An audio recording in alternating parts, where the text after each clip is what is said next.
Jonathan Miller is a city councilman from the city of Prairie View, Texas. Now, if that name of the city sounds a little familiar to you guys, because it should be, that's the town that Sandra Bland was pulled over, and then later, of course, she died in a jail cell there. And this town does have a terrible history in terms of segregation.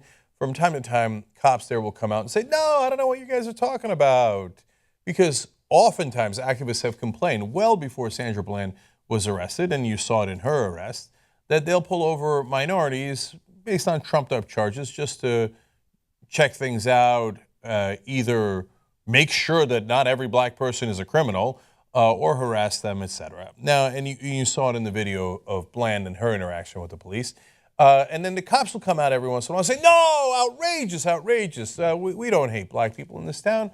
We're very welcoming to black people. But I've told you in the past that this town does have a significant history of racism, including the fact that their cemeteries are still segregated.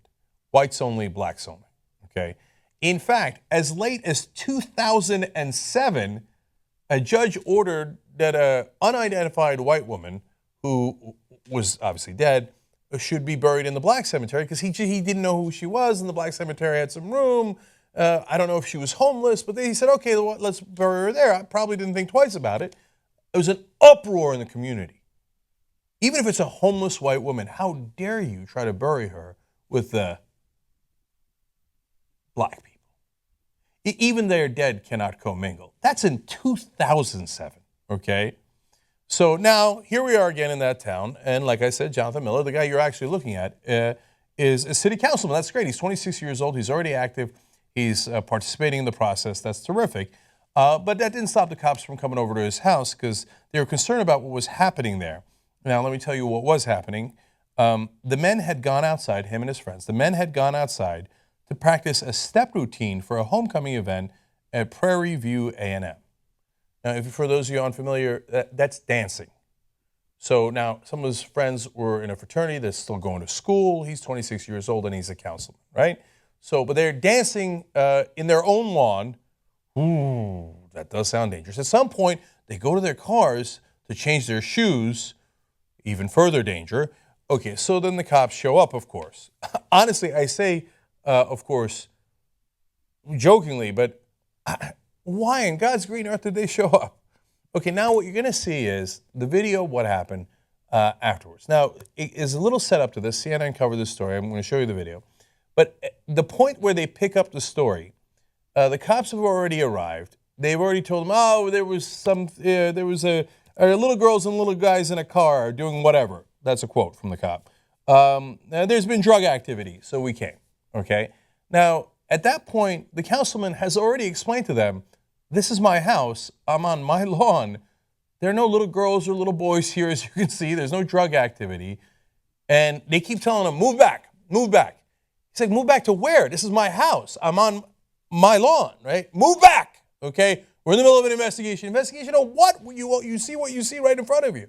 Okay, then this is what happens next. Put your hands behind your back. Put your hands. Watch out. Okay, he's going to have to tase you. You're not doing like you're... This was outside of Jonathan Miller's apartment last night. The 26-year-old is a council member with the city of Prairie View. Put your hands behind your back. In the video, officers tell Miller to put his arms behind his back. Miller does not move his arms. Put your hands behind your back. Watch out. Miller's friends told us that they were hanging out with fraternity brothers at home in Prairie View. Several of them went outside by their cars to change their shoes when police pulled up and questioned others about what they were doing. Friends say Miller came out to check on them. Police say they told Miller to back away from the situation. Soon after, a friend recorded this tasing. In the recording, you can hear Miller tell police he lives there. I live here, man. Now, he had said that earlier as well. In fact, the beginning of this was recorded on a body cam of the officers. The video you just saw was recorded by a bystander. And you could also hear in the video one of the officers saying after he's been tased, oh, yeah, he's going to jail for resisting. And you just saw the video. I mean, the CNN anchor gratuitously put in that he didn't put his hands back immediately. You saw the video, right? He didn't put it back immediately.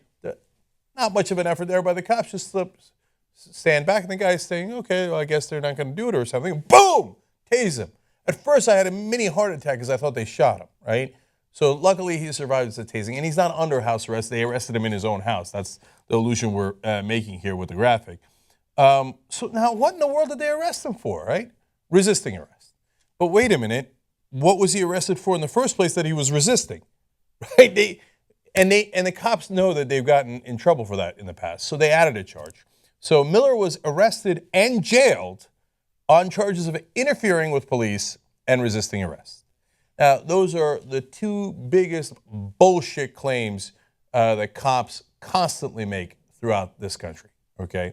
Now, does it mean that there are no legitimate cases of resisting arrest? Of course not. No, this guy gets caught in the middle of an armed robbery, he's trying to run away, he fights the cops, that's resisting arrest. And that happens all the time as well. Can you interfere with a police investigation? Sure, the cops are on the trail of somebody and you help to deflect them in another direction. That's a serious crime, happens all the time. But in the context of arrest like this, you also see just as many times, I hit the guy, the cop hits the guy, tases the guy, shoots the guy, etc., and immediately blurts out resisting arrest. And then somebody says, what were you arresting him for? He's like, God damn it, I wasn't arresting him. Why did I tase that guy in the first place? He was black, right? And he was dancing.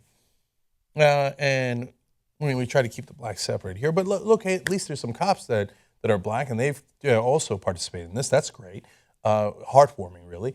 And so, I got it. Interfering with a police investigation. Were you investigating their dance? It doesn't matter. There's the original arrest.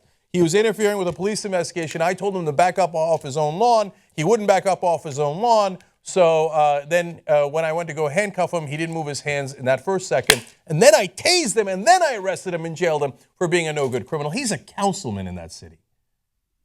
Being legislating while black? I don't know. He wasn't legislating in that case, right? Dancing while black? Standing in your own lawn while black? Okay. You think they go to he's 26 years old. You think they go to a 62-year-old white guy in Prairie, Texas, who's also a councilman, and then he's on his own lawn, and they say, hey, sir, back up off your own lawn. First of all, he's going to go grab a gun. It's Texas, right? He's going to say, oh, this is my castle. You don't mess with my man on his own castle. Blah, blah, blah. He'll shoot the cops, okay? You think they're going to tase a 62-year-old white guy who's a councilman in that city? Okay, look, if you want to believe in fantasy land, and that's your worldview and you've convinced yourself of it, no, it's not, it had nothing to do with race. This city's perfectly white. I mean, don't bury even dead white people next to black people. And I'm not using the N-word here, but I suspect some do, right? Right. Oh, don't put her next to the, right? Okay, this city then has the temerity to tell us, no, there's no racial issue. I don't know what you're talking about. Dude, if he was one of those Clive and Bundy ranch guys and the cops had come onto their property, how quickly would they have suited up?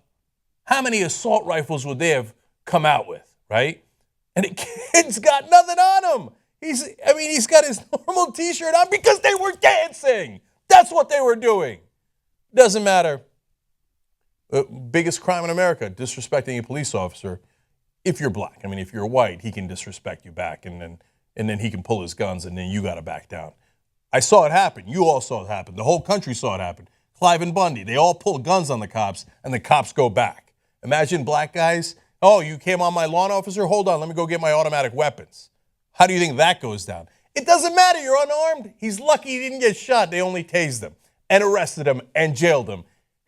What else can you do? You're a councilman. You did everything right. You played by the book. What else can you do? No. Bow your head. If you don't bow your head, you're going to have trouble. It's not just in Texas. It's not just in this city. You know that it's all over the country. And if you think you don't know it, well, you're choosing not to see it. And what does that say about you? You go make that decision on your own. But the reality is blaringly obvious. But once again, of course, the commenters and the critics of our show will say, we made it all up. We're race baiting. That's true. I went down to Texas and I said, hey, can you go find a local councilman? And even though he's doing everything right, can you go tase him in his own lawn and then arrest him and make up charges against him? Yeah, I did that. Yeah, okay. Well, don't report on it. Really? Okay, shh, everybody. When cops do this, shh, don't report on it, okay? Now, be a good journalist and say you see no evil.